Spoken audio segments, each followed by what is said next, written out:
Hello students, this is lecture number 2 on the topic production function. In the last lectures हमने देखा था production function के types कितने होते हैं और फिर अपन ने पढ़ा था about TP, about MP and we have studied about AP. So continuing with that TP, MP and AP, there are some more practical aspects. See, सबसे पहला अगर मैं बोलूँ कि यहाँ पे Q दिया हुआ है और आपको TP दिया हुआ है, तो अगर मुझे TP निकालना है, अपना MP निकालना है TP से, तो फॉर्मूला क्या लगाया था? MPN is equals to TPN minus TPN minus 1 -1. Okay. So Yes, सबसे sir. पहला कितना होगा? सबसे पहला तो 10। अब नेक्स्ट वाला Yes, कितना sir. होगा मुझे बताओ? 12. 12, क्योंकि 10 से 22 हुआ तो यहाँ पे 12। अब नेक्स्ट वाला कितना होगा? करो 39 minus 22 17. 17. 17 okay. 17. Then last next 39 से 60 गया तो अब कितना होगा? 21. 21। सो MP क्या हो रहा है यहाँ पे? इंक्रीज की decrease? Sir, Increase. increase. Increase. ठीक है, तो ये तो अपना फर्स्ट फॉर्मूला अपन ने निकाल के रखा, दैट इज दिस पर्टिकुलरली अपन ने निकाल दिया 10 12 17 21। अब ये आप इस फॉर्मूले से लगाओ या वो वाले फॉर्मूले से, बात वही पड़ती है। ये दूसरा फॉर्मूला था delta P upon delta Q. अब एपी की बताओ, तो मेरे को एपी फर्स्ट बताओ बेटा। फर्स्ट 10, 10, क्योंकि 10 divided by 10. Second AP 11, 11, 22 divided by 2 is 11, 39 divided by 3 12, 12. 13, 13, then 60 divided by 4 बताओ, कैलकुलेट 60 divided by 4 15. 15। सो ये आपका बेटा आ गया एवरेज प्रोडक्ट जो अपन ने उस दिन देखा था। तो वो उस दिन टेबल में समझा था, यहाँ पे मैंने और शॉर्ट में समझा दिया कि ऐसे अपन एपी निकालेंगे। ओके, नाउ अगर अपन आगे न्यूमेरिकल एबिलिटी जोन को आगे देखें, see many of the questions comes like this पे आल्सो। आपको यहाँ पे दिया हुआ है एपी सब जगह का और आपको टीपी और एमपी निकालना है बेटा। ओके, तो कैसे करना है? सबसे पहले एपी से मैं क्या निकालूंगा? टीपी, क्योंकि बेटा एपी और एमपी में कोई मैथमेटिकल रिलेशन नहीं है। तो सबसे पहले अपन क्या निकालेंगे? With the help of AP I will calculate TP. तो अब अगर देखो, एपी का फॉर्मूला क्या था? टीपी डिवाइडेड बाय एल या नंबर ऑफ यूनिट्स। तो यहाँ पे बेटा टीपी का फॉर्मूला क्या हो जाएगा? Tell me. L is equal to TP upon AP. हाँ हाँ, TP is equal to AP into L. Very good. तो TP is equals to AP. AP into L. तो आप करते जाओ, आपका फर्स्ट एपी 50 है और यहाँ पे 1 दिया, तो ये तो फर्स्ट 50 आ ही गया। अब मल्टीप्लाई करो 48 इंटू 2, कितना होगा? Do it, do it. Copy pen निकाल के रखो, आज थोड़ा प्रैक्टिकल एस्पेक्ट भी समझेंगे। 48 इंटू 2 करो, कितना Sir, होगा? 96. 9, वेरी Sir, गुड। 96. 96. 45 इंटू 3, कोई नीचे वाला करते जाओ, सब एक पे मत घुसो। क्रिश यू कैन कैलकुलेट 5 6 वाला, Saumya you can calculate Yes, 4 sir. 1। Sir, 135. Sir, 135. Okay, then 42 into 4, करो करो,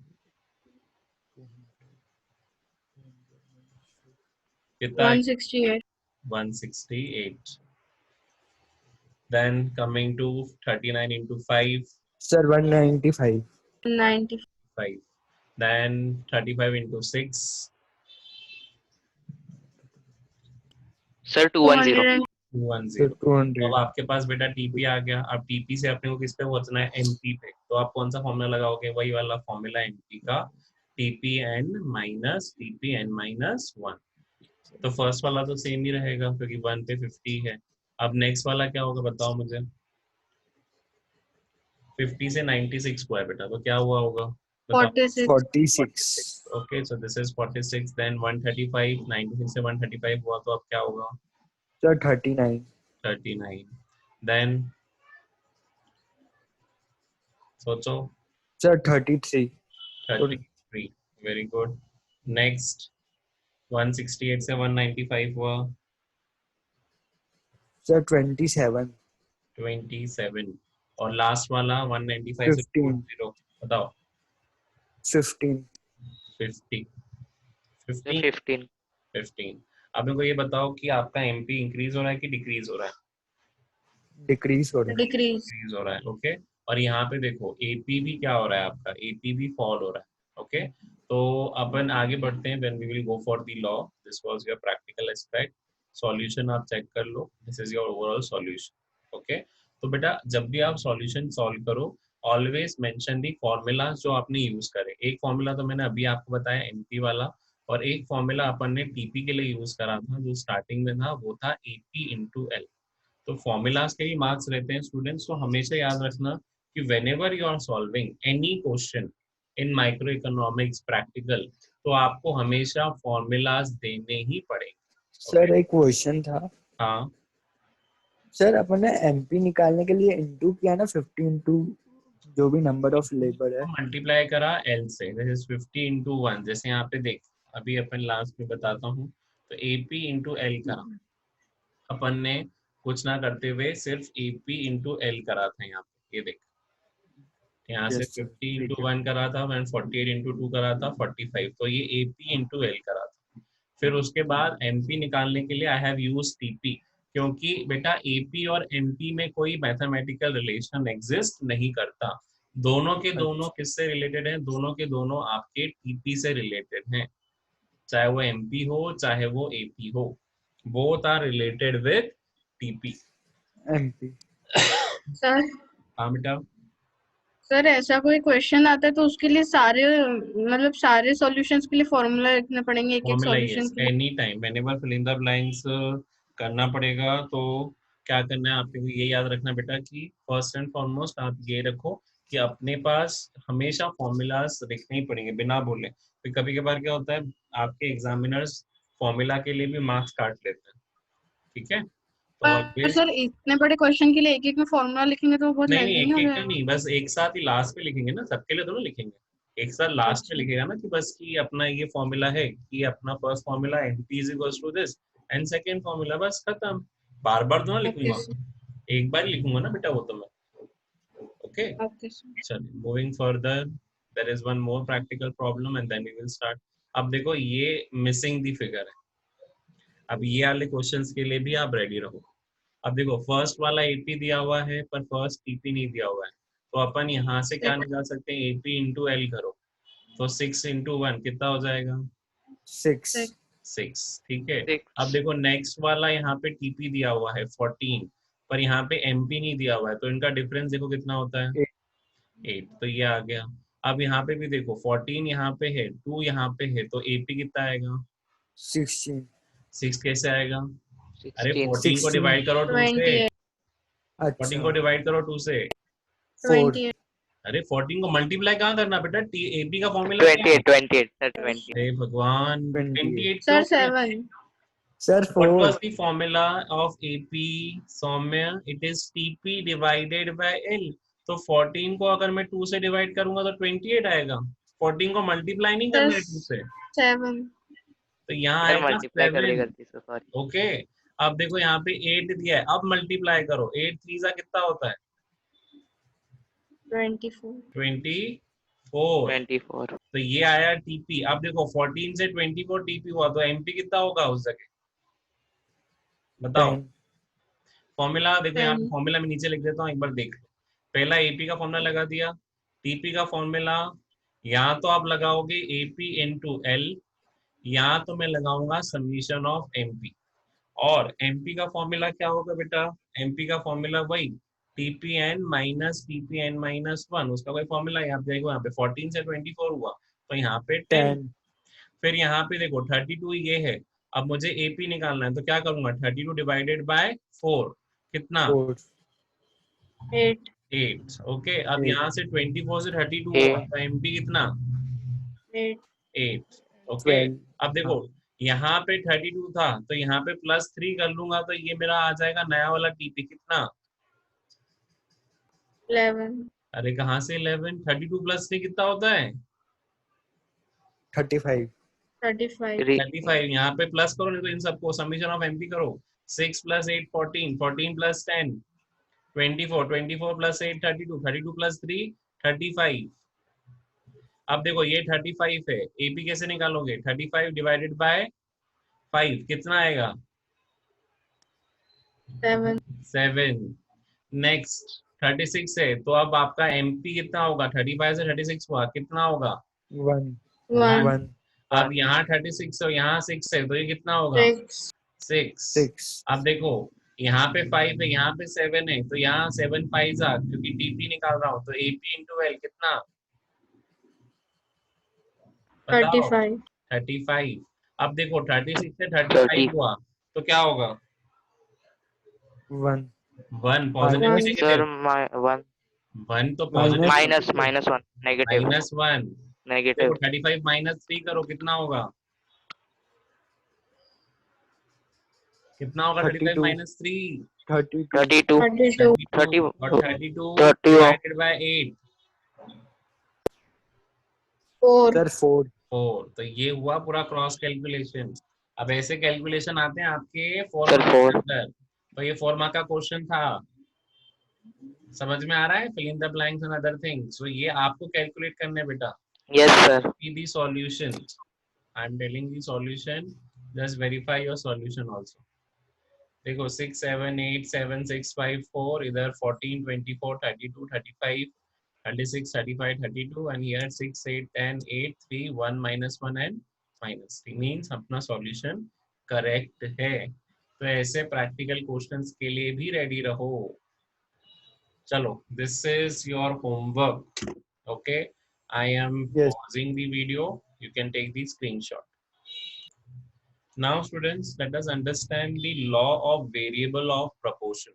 अब law of variable proportion को बेटा हम बोलते हैं return to factor also.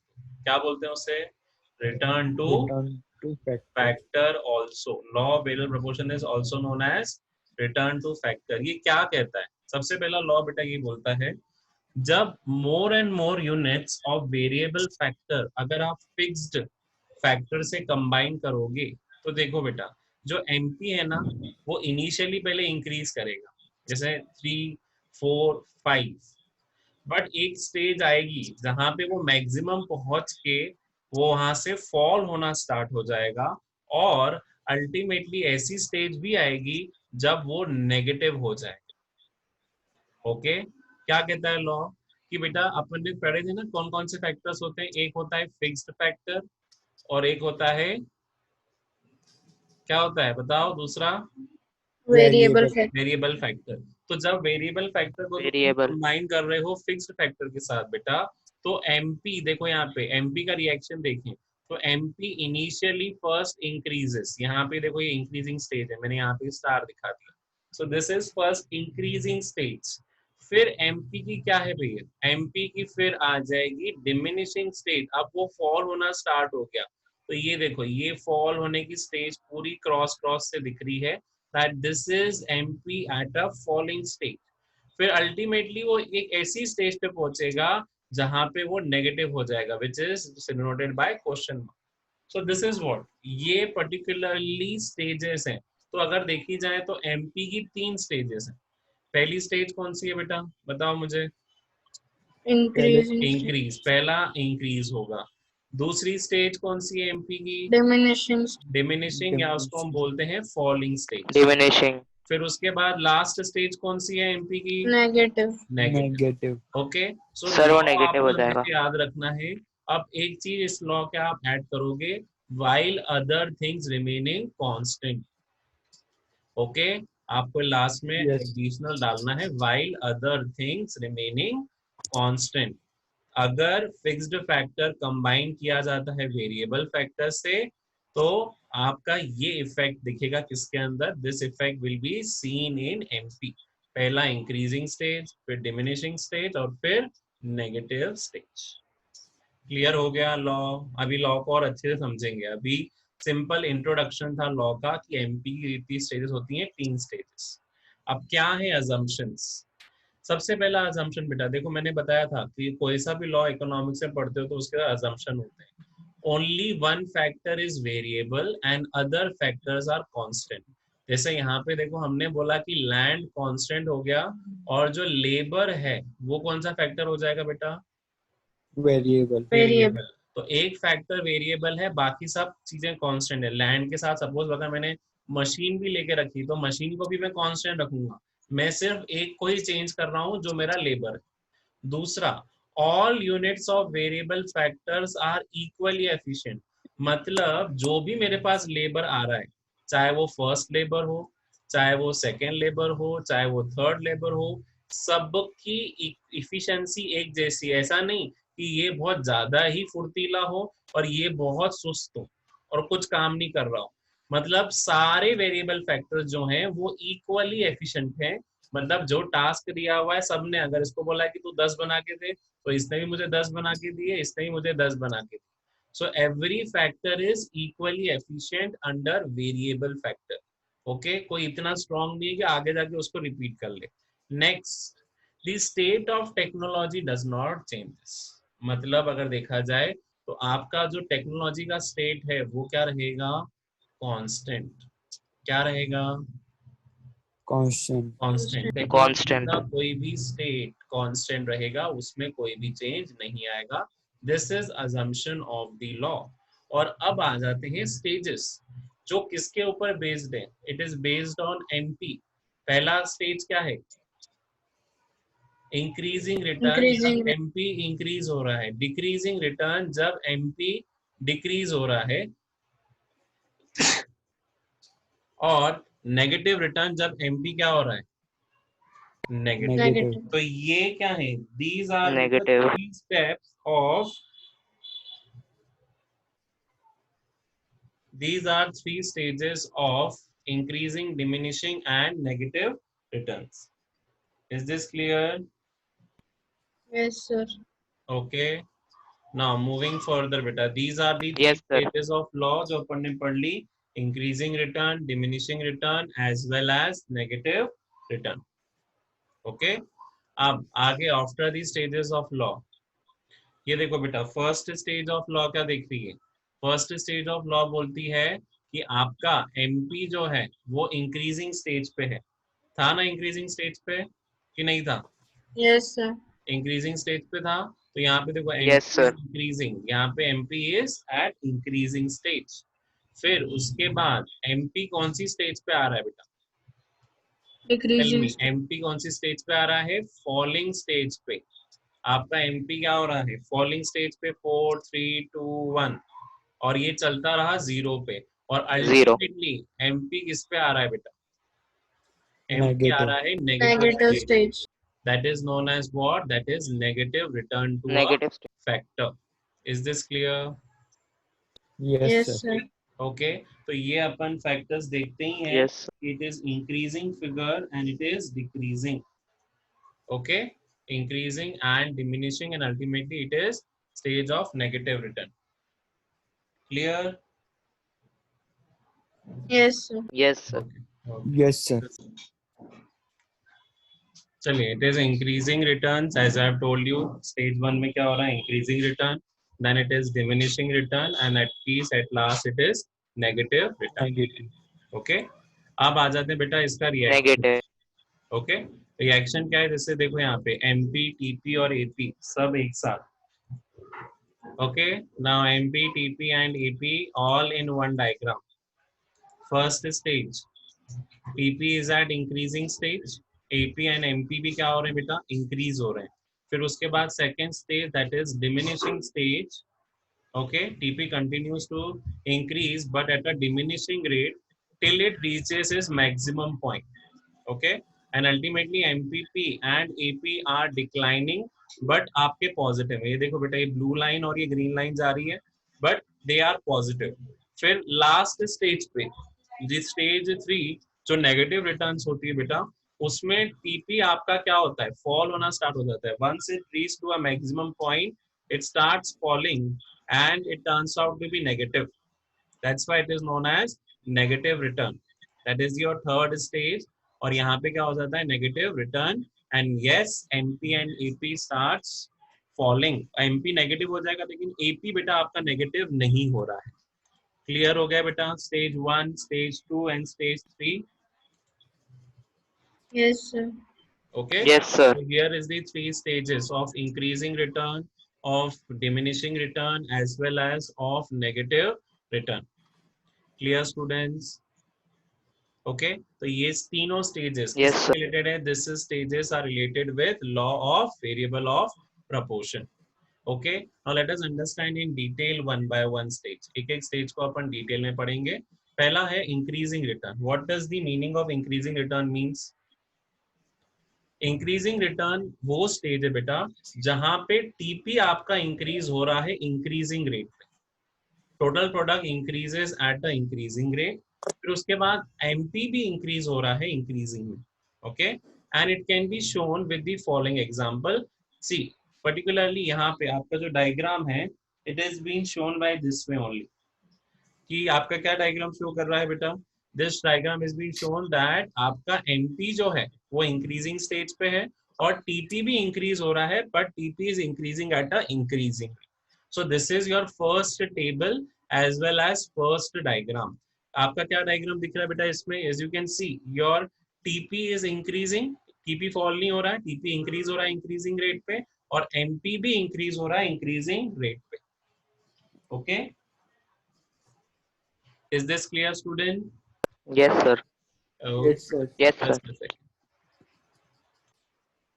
Now see beta, this is particularly when MP is increasing at an increasing stage and then TP is also increasing. यहाँ पे आप देख सकते हो labor increases and MPP 2, 3, 4, 5 and here again MP is increasing and TP is also increasing. कैसे निकालते हैं अपन TP बेटा? 2 plus 3 plus 4 plus 5. तो यहाँ पे 2 plus 3 then 4 then it is 5. Is this clear? Yes, sir. Yes, sir. Moving further, let me go for this. That is your increasing. Now moving on to diminishing return. Let me complete on diminishing return this lecture. Then we will continue from tomorrow. But diminishing return, this is your last slide of today. So diminishing return is what? It is that stage in which MP is falling. Okay, in this NP is falling. Diminishing return to a factor occurs when due to additional application of variable factor your NP starts falling. पर अभी negative नहीं हुआ है बेटा. देखो यहाँ पे it is 4, 3, 2, 1. So as you can see in the diagrammatic also, जो आपका NP है वो अभी fall होना start हो गया, लेकिन it has not turned out to be negative. So diminishing returns tells us when NP falls, but still it is positive, it does not turns negative. But what about TP बेटा? क्या यहाँ पे TP fall हो रहा है कि increase हो रहा है? TP तो Sir, अभी भी Sir, क्या हो रहा है? increase. TP तो अभी भी increase ही है. ओके TP तो अभी भी क्या हो रहा है? इंक्रीज ही हो रहा है. जैसे यहाँ पे 4, 7, 9, 10 तो TP भी इंक्रीज ही हो रहा है पर जो उसका रेट है वो हो जाएगा diminishing rate. TP increases with a diminishing rate. Is this clear? So winding up today's session, अपन ने अभी तक आज के लेक्चर में पढ़ा. Yes, sir. Almost we have started with the practical questions. Practical questions के बाद बेटा मैंने बताया law of variable of proportion. Law of variable proportion means आपका क्या होगा अगर फिक्स्ड फैक्टर को अगर हम वेरिएबल फैक्टर से कंबाइन करते हैं तो पहली स्टेज में एमपी इंक्रीज होगा, दूसरी स्टेज में एमपी फॉल होगा और तीसरी स्टेज में एमपी क्या हो जाएगा? नेगेटिव. Is this clear? तो ये अपन ने अभी दो स्टेजेस कर ली, that is increasing return and diminishing return. Negative stage हम अपकमिंग लेक्चर में करेंगे. Hope you have learned on this lecture. Thank you students for listening. Do subscribe my channel for further updates. Ending the session, just let me stop the recording.